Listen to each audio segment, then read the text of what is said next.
Bom, eu vou fazer uma reflexão sobre essa obra do Freud, chamada Psicologia das Massas e Análise do Eu. Esse é um dos textos, essa obra de Freud é do volume 15, foi escrita entre 1920 e 1923, e além do texto da Psicologia das Massas e Análise do Eu, ele traz outros textos, mas o meu foco aqui é a Psicologia das Massas.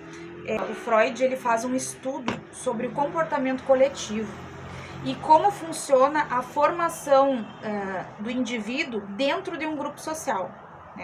Freud acredita que a partir do momento que os indivíduos começam a fazer parte de uma massa,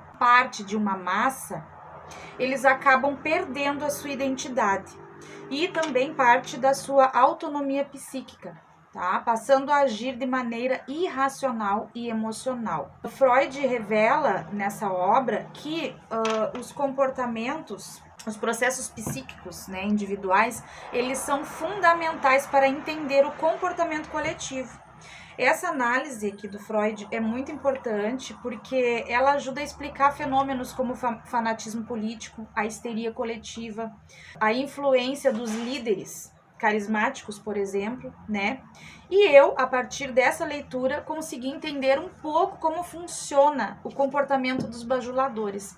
Essa obra, ela é extremamente importante, Tem uma relevância, assim, extrema para a questão da psicologia social e, inclusive, para a compreensão dos mecanismos de manipulação das massas.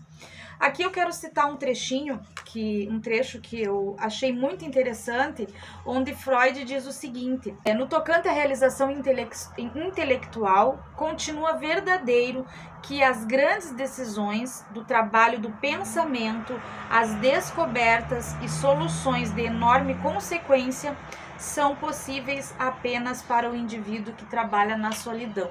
Então, Freud não acredita muito numa inteligência de massa. Aqui é o que eu posso verificar dessa obra.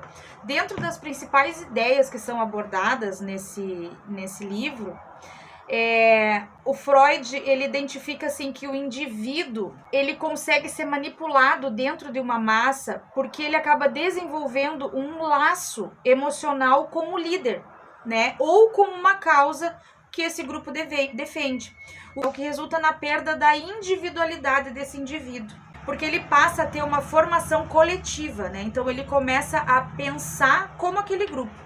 Esse processo, ele ocorre de fato, e isso é claro, através de uma identificação, através de um mecanismo psíquico fundamental para a formação do eu, que é a identificação. A partir do momento que você acaba se identificando com o indivíduo, você acaba ali acedendo aos pensamentos daquele ser, Dentre outros pontos que o Freud identifica aqui, ele também trata da questão dos laços afetivos que são formados, na relação entre o líder e aquele coletivo, e também relaciona isso com a libido, o que não poderia faltar porque estamos falando de Freud, Então, Freud ele argumenta que esses grupos, eles são mantidos unidos por uma energia libidinal, primeiramente, da massa, E isso significa que esses membros do grupo, eles acabam projetando neles aspirações daquele líder do grupo,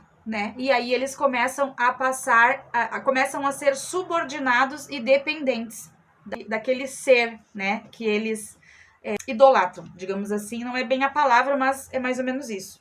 Além disso, como já pontuei aqui, então aqui Freud ele identifica o papel do líder do grupo, que é uma figura que ocupa o lugar ideal do eu, o eu dos indivíduos. Então ele é o eu daquela massa. Isso significa que esses membros do grupo, eles se projetam naquela pessoa. E nesse caso, a gente consegue explicar porque os líderes geralmente acabam fazendo com que aqueles indivíduos dentro da massa eles comecem a agir de uma forma irracional, Esse processo do indivíduo que ocorre dentro do indivíduo, chamado de regressão e perda da autonomia.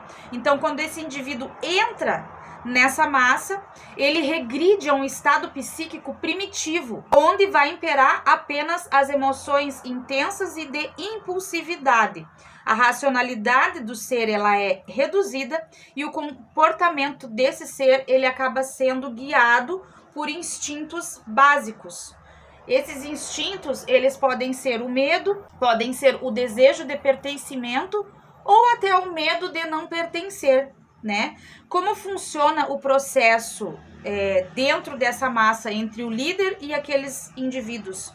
Eles têm um processo psíquico meio parecido com a hipnose, tá? Então, Freud, ele compara esse processo intelectual e psíquico como um comportamento de massas à hipnose, né? Ele sugere que o líder aqui, ele influencia esses seus seguidores por uma semelhança, obviamente, porque tem um processo de identificação e esses sujeitos, eles acabam sendo hipnotizados. E aí vem o procedimento da obediência, da redução da capacidade crítica, porque esses seres, eles começam a aceitar e acreditar em tudo aquilo que o líder fala.